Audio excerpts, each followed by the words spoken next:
بسم اللہ الرحمن الرحیم۔ ناظرین، آئیے جدید عربی زبان سیکھیں کہ 89ویں کلپ کے ساتھ آپ حضرات کی خدمت میں حاضر ہوں۔ مختصر اسباق، مختصر کلپ کا یہ سلسلہ الحمدللہ 100 کے قریب پہنچ رہا ہے۔ آپ تعاون کریں ہمارا اس سلسلے کو اور ہمارے چینل کو طلباء میں اور عربی زبان کے شائقین میں زیادہ سے زیادہ عام کرنے اور رائج کرنے، پھیلانے کے سلسلے میں الحمدللہ طلباء کو، علماء کو جو عربی زبان کا شوق رکھتے ہیں، اس سے بڑا فائدہ ہوا ہے۔ ہمیں بہت حوصلہ افزا اور ہمت افزا پیغامات ملتے رہتے ہیں اور ملتے رہے ہیں۔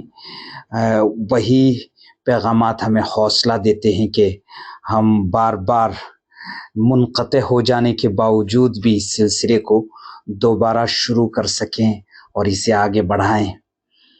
بہرحال نئے کلپ کے ساتھ، نئے سبق کے ساتھ آپ حضرات کی خدمت میں حاضر ہوں۔ آپ سنیں۔ قال المدير العام لمنظمة الصحة العالمية اليوم الخميس إن الوضع في غزة كارثي وإن مليوني شخص بالقطاع يعانون الجوع۔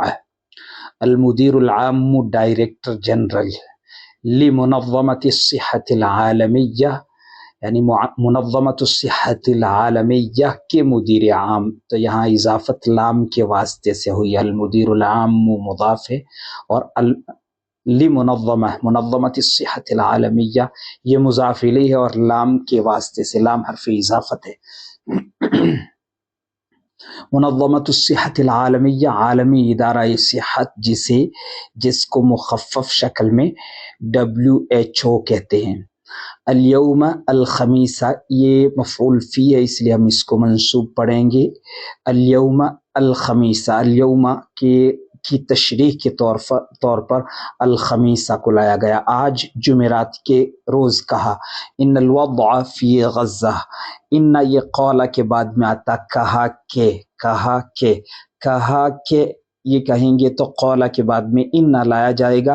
اگر یہی قول کی جگہ پر افادہ ہوتا تو ان الوضع نہ کہا جاتا، ان الوضع فی غزہ کہا جاتا۔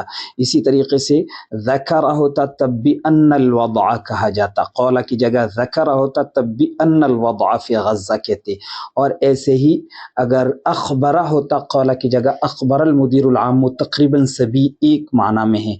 قول المدیر العام، ذکر المدیر العام، اخبر المدیر العام، افاد المدیر العام وغیرہ وغیرہ۔ تو یہاں ان الوضع نہ ہوتا، ان الوضع ہوتا، اور قول آیا ہے تو ان الوضع آیا ہے۔ ہمارے طلبہ عام طور سے یہ سمجھتے ہیں کہ ان اور ان بے شک کے معنی میں، بلا شبہ اور یقیناً کے معنی میں ہی آتا ہے۔ ایسا نہیں ہے، جملے کو پچھلے حصے کے ساتھ مربوط کرنے کے لیے یہ کلمات عام طور سے آیا کرتے ہیں، جیسے اردو میں لفظ کے آتا ہے تو اس معنی میں یہ لفظ یہاں پر آتا ہے، تو یہاں پر ان آیا ہے قول کی وجہ سے۔ اگر یہ نہ ہوتا، اخبرہ وغیرہ ہوتا تو ان نہ ہوتا۔ فی غزہ کارثی، کارثۃ حادثے کو کہتے ہیں، بڑے حادثے کو کارثۃ کہتے ہیں۔ کارثی تباہ کن کے معنی میں، کارثی اس سے منسوب ہے یہ، یعنی آئی نسبت لگا دی گئی ہے کارثی، کارثۃ کے ساتھ میں، کارثی تباہ کن، وضع صورتحال کارثی تباہ کن ہے۔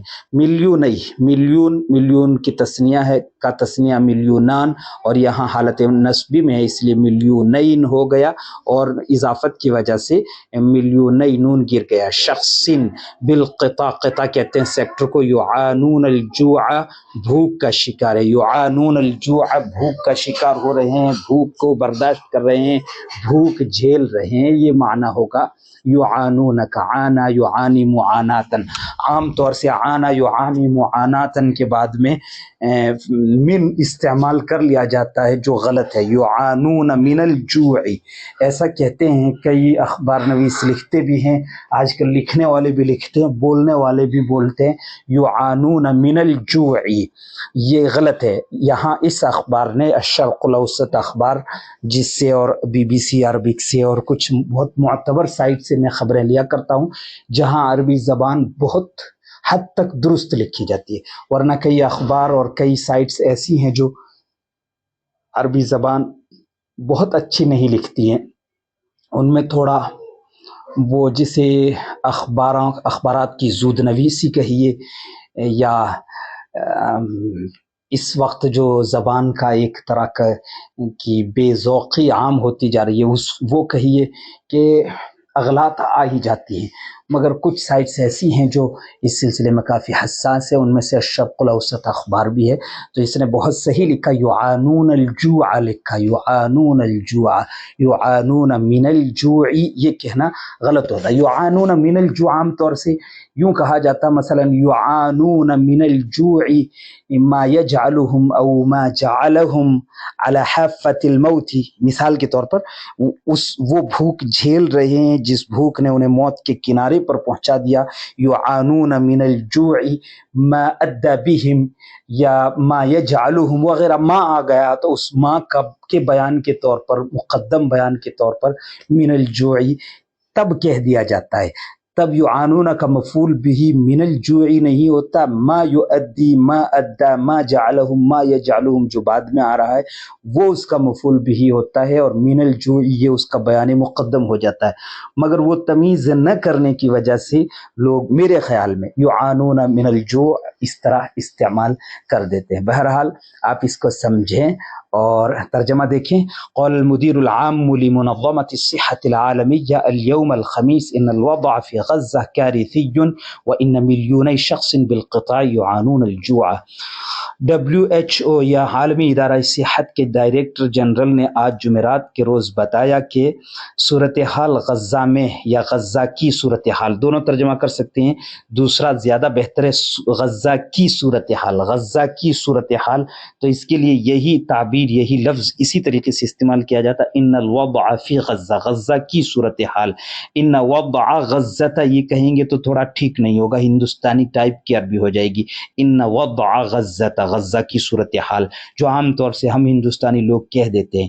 ان الوضع فی غزہ، غزہ کی صورتحال تباہ کن ہے، اور وَإِنَّ مِلْيُونَ، 2 ملین شخص کا مطلب ہوتا 20 لاکھ افراد قطاع میں یعنی خطے میں بھوک کا شکار ہیں، 20 لاکھ افراد سیکٹر میں یا خطے میں یا غزہ پٹی میں بھوک کا شکار ہے۔ تو اس طرح تھوڑی تشریح لمبی ہو گئی ہے، سبق مختصر سے طویل ہو گیا ہے، لیکن پھر بھی اتنا طویل بھی نہیں ہوا، انشاءاللہ فائدے سے خالی نہیں رہے گا۔ آپ سے پھر ایک مرتبہ التماس ہے کہ ہمارے چینل کو طلباء تک زیادہ سے زیادہ عام کریں، انشاءاللہ ان کا اس میں بڑا فائدہ ہوگا۔ السلام علیکم ورحمۃ اللہ وبرکاتہ۔ میں نصیر الدین قاسمی، خادم ادارہ مرکز المعارف، جودھ پور، راجستھان۔